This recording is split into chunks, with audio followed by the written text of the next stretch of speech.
Hola mi gente, and welcome to Season 2, Episode 11. We're here with Hugo Garduño Ortega. He is the founder of Verqor, an Agrifintech in LATAM. But he has a long backstory before that, so we're going to cover that to start with. Hugo, thank you so much for being here with us today. Really appreciate it. No, thank you very much, Gabby. It's such an honor to be part of Clever Hybrids and talking to my Latino fellas in the United States and all around the world. Yeah, definitely going to get some insights from you. Just like we were talking to Mateo a few days ago, you were in the corporate world before you started Verqor. So why did you decide to switch to making a startup? Well, actually, I was not in the corp industry. I've been an entrepreneur since I was like 16 years old. Actually, for the first companies, it was my father who actually was the one who signed everything because I was underage. One company I was working before was actually in Houston, Texas. A company of my family. It's named Trámites Sin Fronteras. Actually, just to make a little shout out here about them, they help a lot to all immigrants, especially Mexican immigrants in the United States, with all legal documents that they may need from Mexico for them not to have to travel to Mexico. I was working with my uncle in the company named GB Global International, which is based in the United States. They also have franchises. If there is someone here from Spring, Texas, you may hear about Kiosco, a Mexican food franchise is really good. I recommend it. This other company, part of the holding, which is Trámites Sin Fronteras. I was helping my uncle in many stuff. I remember I was going to the flea markets to give some brochures to Mexicans living in the United States for them to know our products. And it was really interesting because it was helping our connationals in the United States.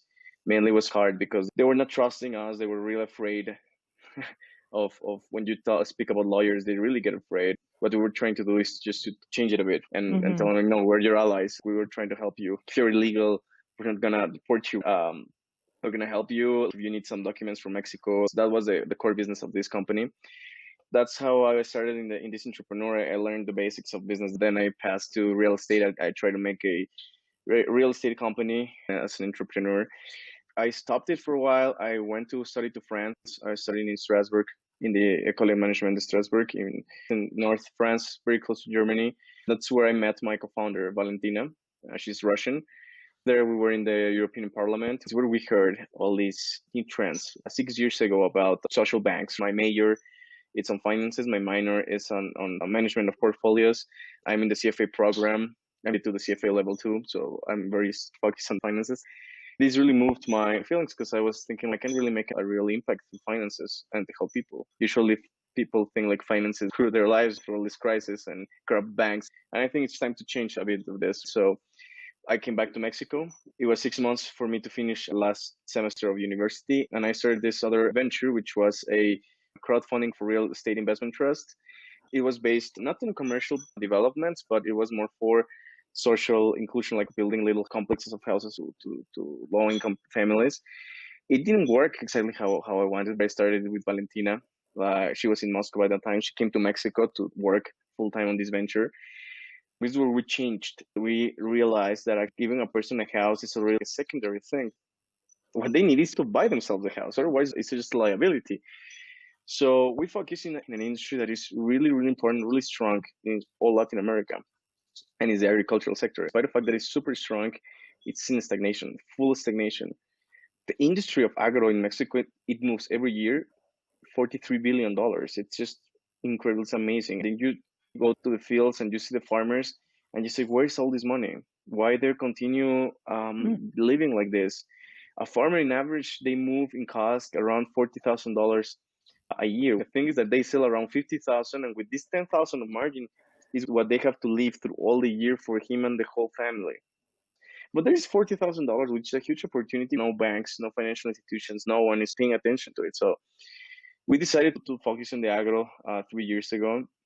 We made market research all around the country. We visited hundreds of farmers. We spoke with tens of financial institutions and with the procurement area of big companies like AB InBev, Heineken, Walmart, and some other companies in Mexico that buy directly from the farmers. Even though the farmers in Mexico that are already selling directly to these companies, they don't have enough money to invest more in their fields.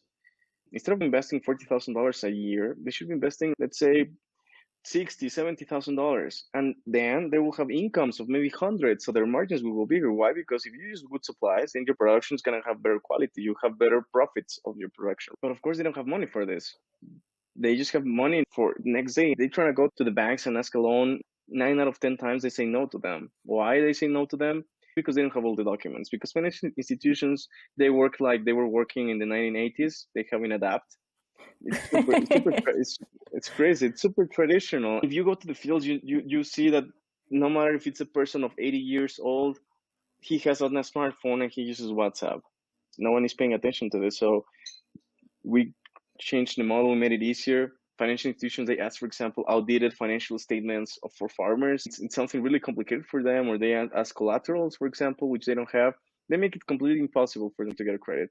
So that's why they just work with their own resources. We also realize that if we just give the money to the farmers, then due to the lack of financial education, maybe it just doesn't benefit them because they spend it in something else, and it's just bad for everyone. So Yeah. we implemented a model of a marketplace where the farmer can buy every single good they need for their production, say agrochemicals, fertilizer, seeds, insurance, machinery, everything with a credit. So this way, we never give the money in cash to the farmers. He never has it, and everything that he gets, he doesn't have to pay for it. Not now, because it's with credit.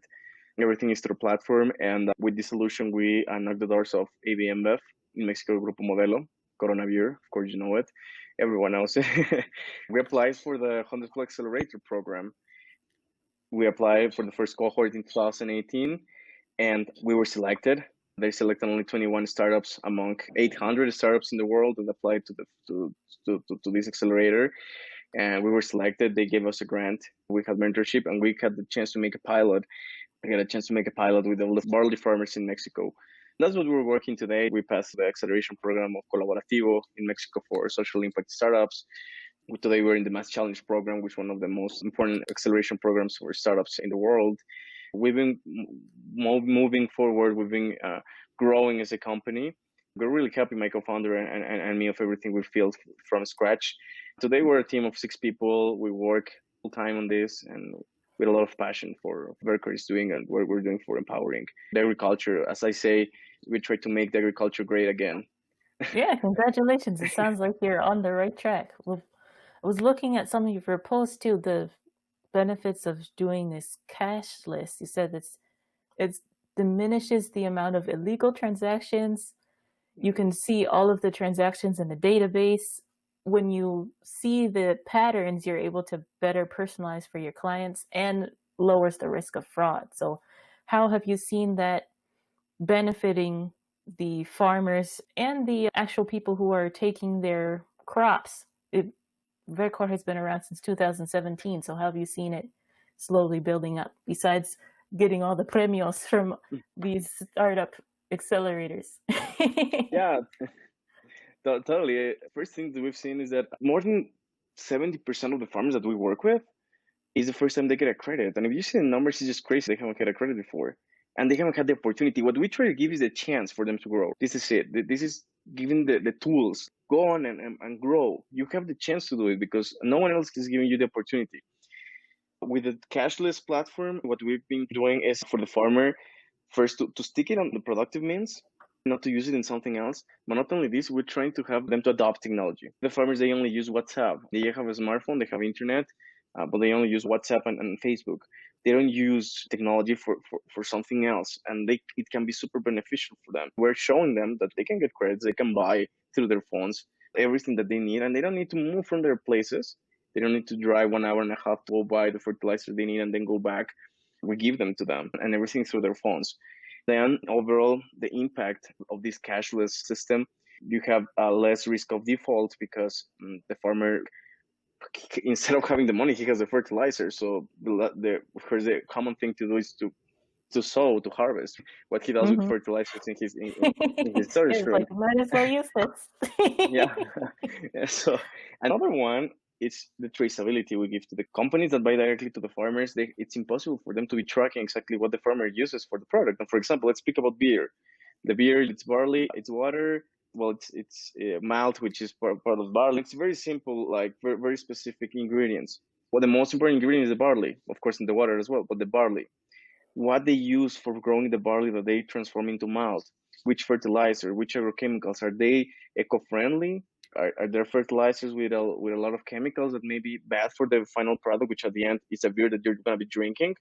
All this traceability, we know exactly what the farmers are buying for the production they will sell to these companies. So this helps for two things: for the company to know everything, to be transparency of the supply chain, but not only this, also for putting quality benchmarks for the farmers, knowing, look, this brand of fertilizer is going to give you better results than this other one. This agrochemical is going to work better for this weather than this other one.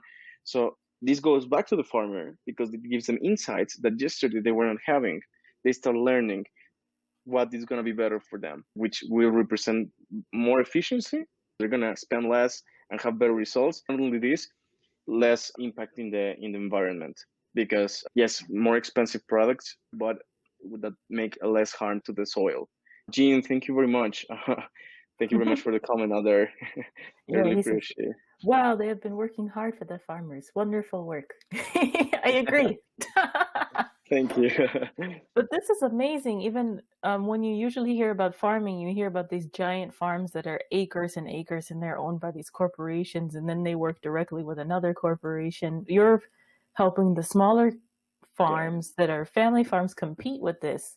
So it's totally. really nice to be able to see someone working on that. With Valentina, since she is from Russia and you are Mexican, how did you decide to do this in the Latin American market versus doing it in Eastern Europe or something like that? Yeah, no. So, well, we wanted to start in the Mexican market because, as you know, Latin America is in terms of profits of money, is larger than Eastern Europe. Mexico has 130 million people living here. The GDP of Agro in Mexico is $43 billion. There is no country in Eastern Europe that can compare to this. So in terms of business, starting in Latin America makes much more sense that, for example, Valentina telling me, like, let's start, for example, in Russia, or let's start in Ukraine. Even though they're agricultural countries, the development of farmers there in Eastern Europe is still better than here. The need Mhm. is stronger here. That means the opportunity is larger here. But not only this, Mexico, Colombia, Peru, Ecuador, Argentina, Brazil, all Central American countries, even though they're small, they're very strong in agriculture. So we have a huge market from Tijuana to Tierra del Fuego. We can work here. Yeah, it's a big range. Is the market so big because of the climate, or what is it that's the differentiator? Sorry, can you repeat the question again? Yeah, why is the Latin market so big on agriculture? Is it because of the climate or another factor?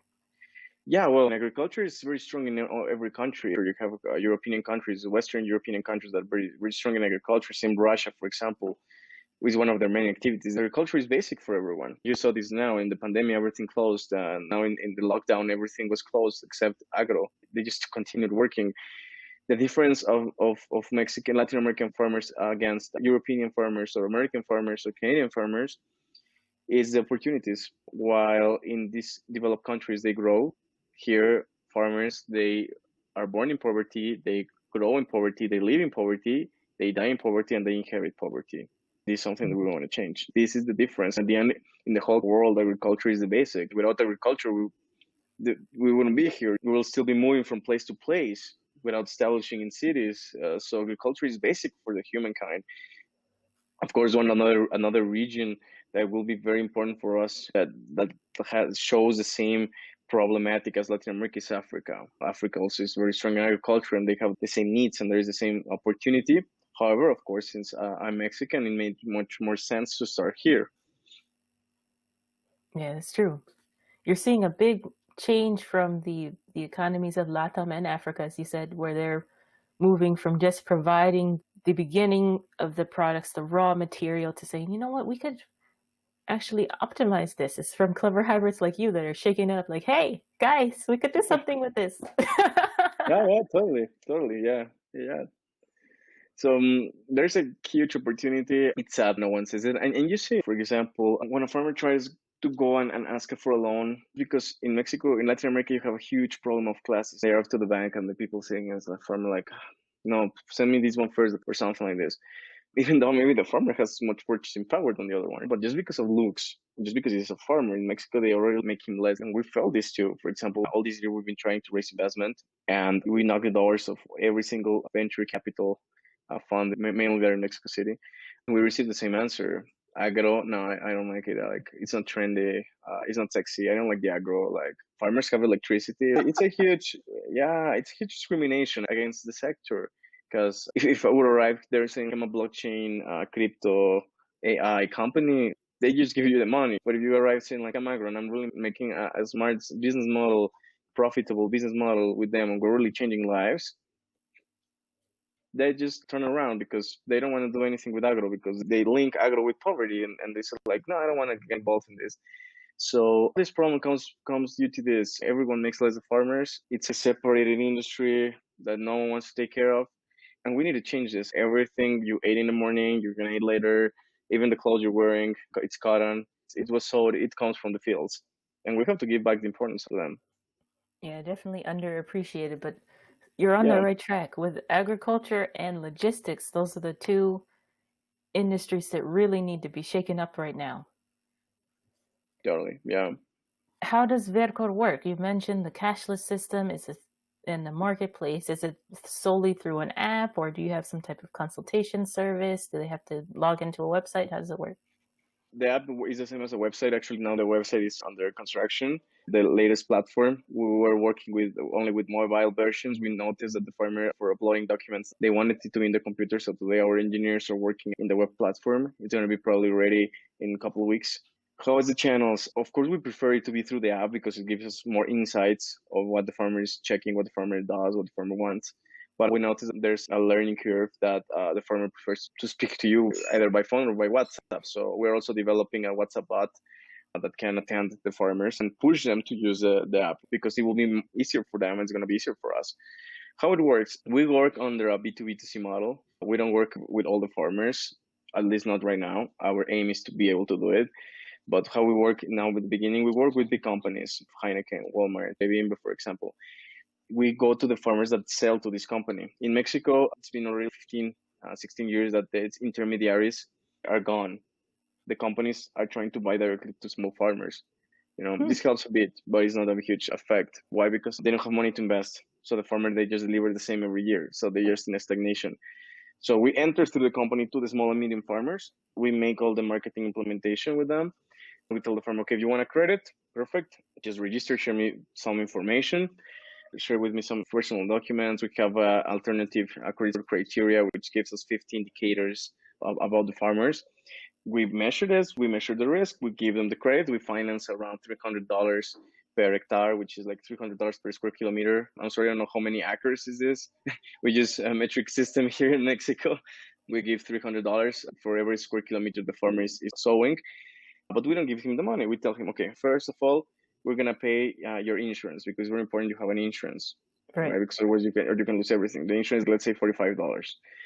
Then you're gonna pay your seeds. The seeds are around $55. So there we have already $100 he used. He has $200 left, and these $200 you can buy agrochemicals. Here you have the catalog. You just place the order, and in less than a week, you already have all these products. You have them in your place, and you place it through their phone. Now, at the end, for paying back, what we do, we give him $300, and he's gonna sell, let's say, $500 of barley to the company. So he goes, he sells the $500 to the company, and the company says, okay, fine, but you owe to Verqor $300. So the company pays us first the debt of the farmer, and he gives the rest to the farmer. We learned that a farmer investing 30% more in supplies for their fields means that they can double the profits per square kilometer, because it's better quality production. Instead of having also 3 tons per hectare, they can even reach 6 tons per hectare. So it doubles their income just for investing a bit more. This is our help, trying to get them to have this little bit more, that they can invest more in their fields, in better quality products. So the impact is immediate almost. I mean, well, not immediate, but it takes only one cycle for you to start seeing the results, the impact that we have on the farmers and their lives. That's crazy. Extra 30% investment, 200% the yield. That's ridiculous. Yeah, I know. Yeah, it's just that little push that they need.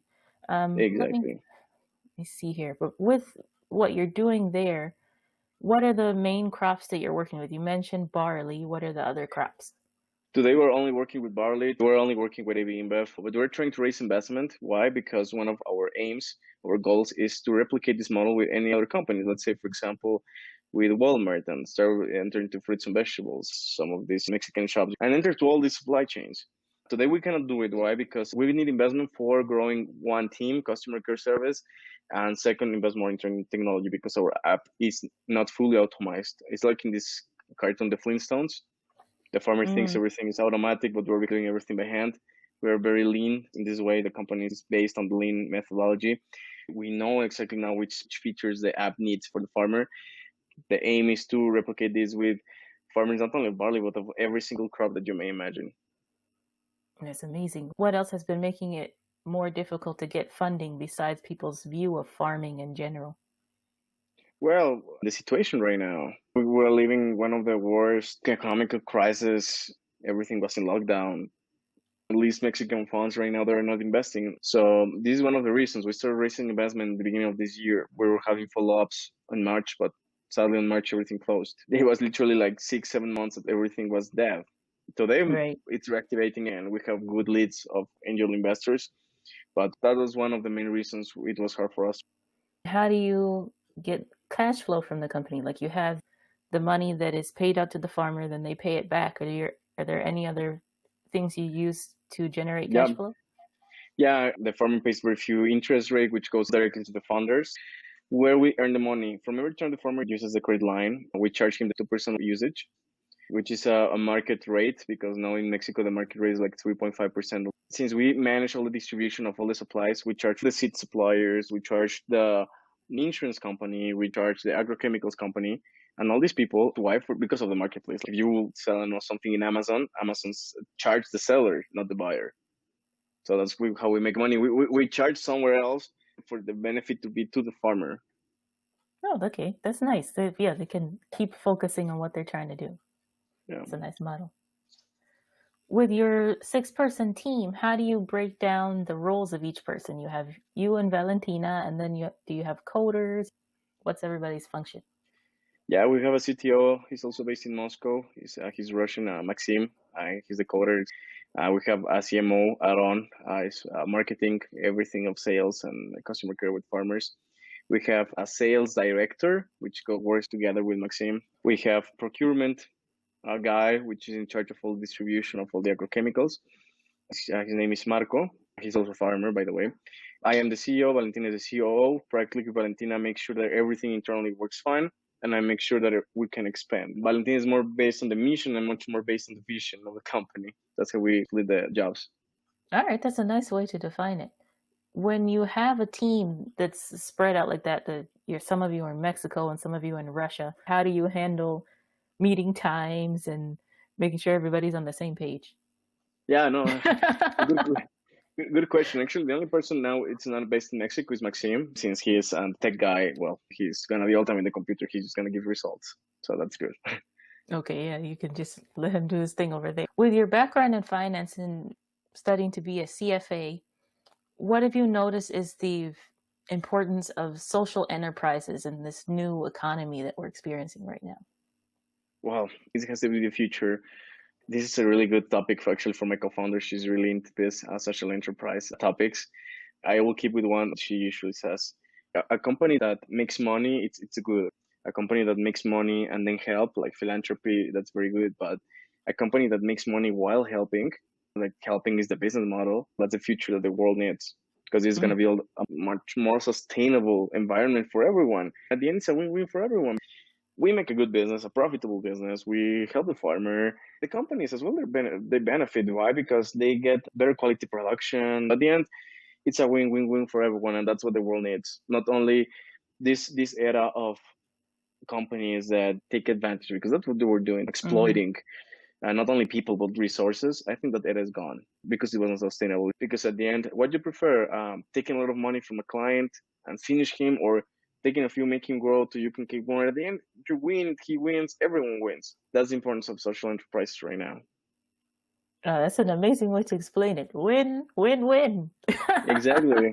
That's it, yeah. Yeah, that's really cool.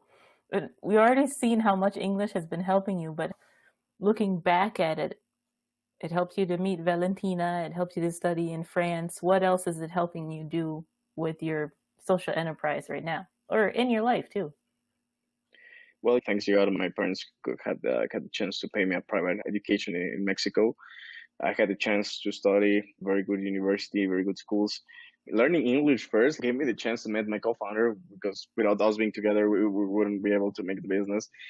Gave me the chance to travel, to study abroad, and that opens completely the mind. Another thing that helped me a lot was the support, so family and friends. Like, go on, you can do it. And I thank God. I'm Catholic, and I've been very blessed. I feel very blessed, and I think that I have to pay back something to the world for all the blessings I've received through all my life. We've been lucky. We started a business. I've been lucky. We closed a very big client that opened up a lot of doors. One of the main triggers allow us to continue in this. It's been the persistence of Valentina and mine. Being entrepreneur is not easy, especially when we're this young, especially also in this world economical crisis. We believe in our dream, and we know that it's going to work out. So I will say that those are the main ingredients for reaching the point that we're standing today. Yeah, it's true. Backtracking a little bit, and you mentioned you were working with your dad and your uncle. That's amazing, because not everybody has that. I worked with my dad too, and my grandparents. So that helped me as well to be like, I can do this. Yeah, totally. What can someone do who maybe didn't have that advantage? How can they overcome that? I think it helps, but it's not super necessary. At the end, it's not about you. It's more like you living in your dreams and you knowing what that you are doing will transcend society. The fact that if you worked or didn't work with your family, it's just secondary thing. The main thing and the primary thing is what you feel and what you believe. Nice. Internal motivation first. I like Yeah.